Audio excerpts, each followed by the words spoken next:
जी कटक जिला बीजेपी पक्षर जो भाव में संबर्धना केवे भूली हम ना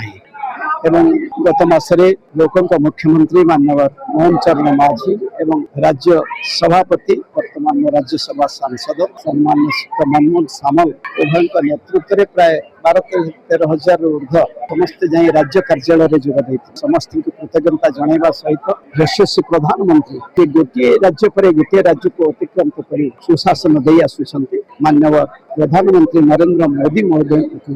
जी कृतज्ञता जन वास्तविक आज संबर्धना जो संबर्धना केवल एतिक कही समस्ते मिसी जो कथा राज्य कार्यालय मिसवा दिन कही समस्ते मिसी गुंडीची मूषा भली कार्यक्रम कर समस्त को उदाहरण देली क्षमता जिते आसवा कथा आसो माँ आशीर्वाद निश्चय क्षमता जिते आसी बहु क्षमता प्रभु आशीर्वाद माँ आशीर्वाद मिली क्षमतार लोभरे कार्यक्रम कर चिंताधारा नहीं समस्त को आज अनुरोध करिए मंचर आसतु समस्ते मिसी भाव में कार्यक्रम कर आहरी बीजेपी दल को आगे नवा ए लक्ष्य समस्त गुंडीची मूषा भली कार्यक्रम करवा केवल आज समस्त को निवेदन।